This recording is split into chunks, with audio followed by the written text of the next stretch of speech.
Salam sejahtera, terima kasih karena bersama dengan saya di Nazilin Unity Channel. Kita digemparkan dengan pengumuman daripada PKR hari ini. Apabila disahkan, PKR telah memecat 28 ahli termasuk 3 pemimpin anggotai 2 parti. Sebenarnya tindakan ini adalah tindakan yang paling wajar sekali.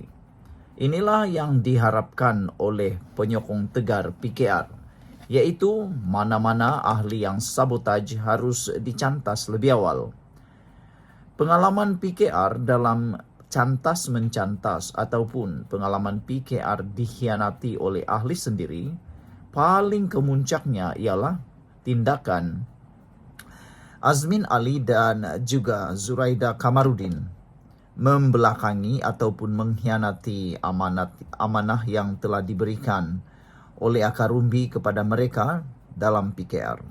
Paling teruk Azmin Ali, timbalan Presiden PKR sendiri, telah pun mengkhianati menikam belakang Anwar Ibrahim menyertai langkah Sheraton. Seorang lagi yaitu bekas menteri, tiba-tiba pula saya lupa, Zuraida Kamarudin juga menikam belakang Anwar apabila menyertai gerakan langkah Sheraton. Tetapi malangnya Zuraida Kamarudin tidaklah menerima nasib baik seperti Azmin Ali. Azmin Ali langkahnya lebih baik, menyertai bersatu dan akhirnya kini mendapat laba, mendapat jawatan dalam parti bersatu. Berbanding Zuraida Kamarudin yang telah pun sudahlah tiada apa-apa jawatan sekarang, terpaksa pula menghadap tindakan mahkamah kerana saman daripada pihak PKR. Hari ini, ahli-ahli PKR menarik nafas lega apabila disahkan 28 ahli termasuk 3 pemimpin anggotai 2 parti dipecat. PKR memecat 28 ahli termasuk 3 pemimpin yang menang dalam pemilihan cabang parti itu selepas disahkan mempunyai keahlian dalam parti politik lain. Padan mukalah kan, siapa suruh menjadi ahli politik lain? Gara-gara terlampau nak mahu mencari ruang, gara-gara nak mencari peluang ataupun kekosongan di tempat-tempat lain, di mana-mana pun dia cuba. Itulah yang berlaku. Cuba sini, cuba sana, cuba sini, cuba sana. Ada yang kata mungkin itu adalah tindakan mahu mencari kuasa semata-mata. Akhirnya, bukan mudah sebenarnya untuk mencari mereka seperti ini, tapi dengan teknologi terkini, akhirnya tindakan yang tidak bertanggung jawab itu dihidu juga akhirnya. Setiausaha Agung PKR Dr. Fuzia Saleh berkata pemecatan itu dibuat selepas proses semakan dan pengesahan keahlian oleh Majlis Pimpinan Pusat MPP Parti. Pada peringkat awal sebanyak 36 ahli dikenal pasti dan tindakan pemecatan telah disahkan oleh MPP selepas selesai penamaan pencalonan di peringkat cabang, tetapi mereka, individu yang dipecat, ada tempoh 2 minggu untuk merayu. Daripada jumlah itu, hanya 11 individu mengemukakan rayuan disertakan dengan bukti komitmen mereka kepada perjuangan parti. Mereka kemudiannya diterima semula sebagai ahli, katanya ketika dihubungi bernama hari ini. Fuzia menjelaskan tindakan susulan turut diambil selepas proses pemilihan cabang selesai, melibatkan pemecatan 3 lagi pemimpin parti, yaitu Ketua Cabang Jempol, Ketua Cabang Pasir Salak, serta Ketua Wanita Cabang Besut. Beliau menegaskan proses mengesahkan setiap aduan bukan sesuatu yang mudah kerana kebanyakan bukti yang dikemukakan tidak lengkap dan susunan garis masa juga kabur. Kami sering menerima aduan tentang keahlian 2 atau 3 parti. Perkara pertama saya selalu buat adalah menentukan parti mana yang terakhir mereka sertai. Jika bukan keadilan, maka ada alasan untuk tata tertib tindakan hanya diambil jika ada bukti, katanya. Sekian untuk kali ini. Jangan lupa tinggalkan komen anda, tekan butang subscribe. Bye-bye. Salam sejahtera. Sekali lagi Akmal Saleh menjadi isu panas apabila beliau kini dianggap sebagai politik samsing dan juga angkuh. Kali ini giliran DAP pula menyanggah, mengajar, dan membidas Akmal Saleh. Jika dilihat kepada perkembangan politik terkini ini, dapat dilihat Akmal Saleh membawa suhu yang panas dalam kerajaan perpaduan. Sungguh tidak baik.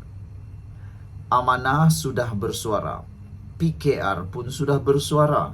Kali ini giliran DAP pula bersuara. Semua mereka tidak setuju dengan tindakan angkuh, tindakan yang dilihat sebagai membawa politik samsing oleh Akmal Saleh. Apa pula pendapat Anda semua? Ada yang berpendapat Akmal Saleh harus lebih memahami keadaan politik sekarang ini yang mana wujud kerajaan perpaduan.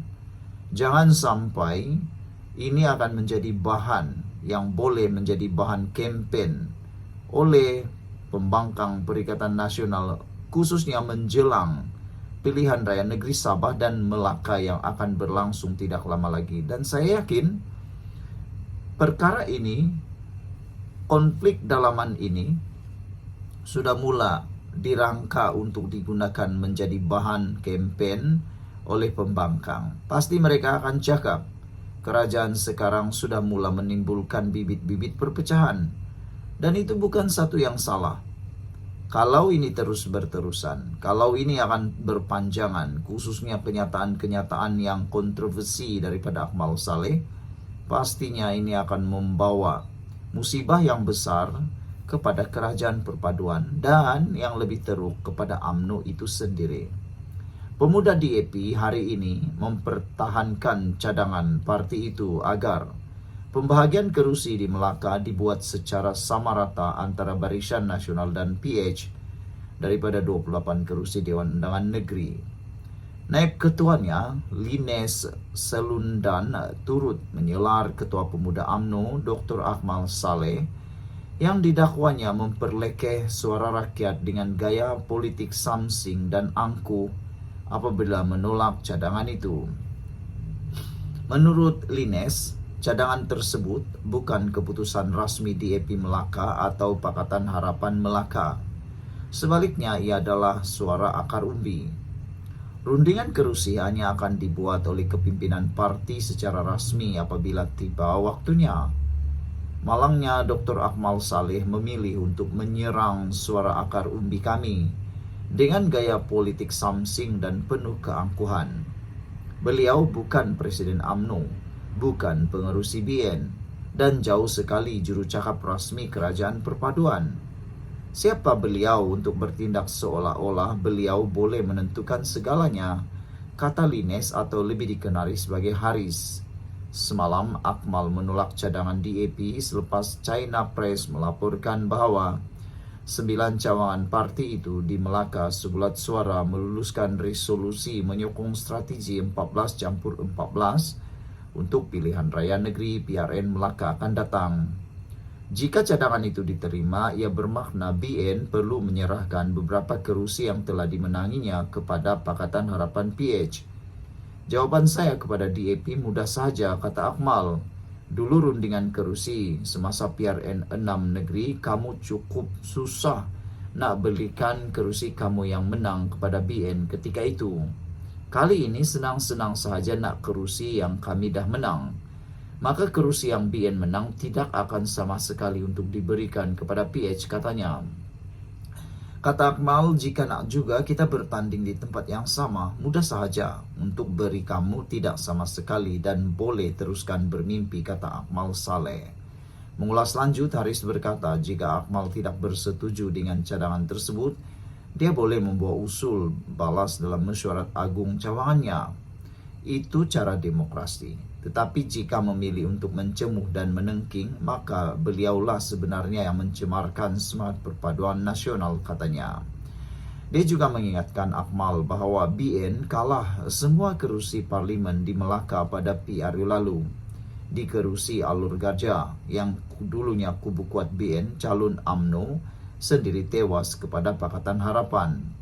Ini membuktikan bahwa undi rakyat Malaysia secara jelas telah menolak politik lama yang dibawa oleh UMNO. Justru katanya apabila ada usul mencadangkan strategi 14+14, ia dibuat berdasarkan data dan mandat terkini rakyat. Di APSY, Malaysia akan terus mempertahankan suara akar umbi, prinsip demokrasi dan politik matang. Kami tidak tunduk kepada ugutan maupun nada samsing. Daripada membuang masa menyerang usul orang lain, lebih baik fokus kepada rakyat, hormati suara mereka, dan hentikan politik ego lama, katanya lagi. Sekian dulu untuk kali ini. Jangan lupa tinggalkan komen Anda.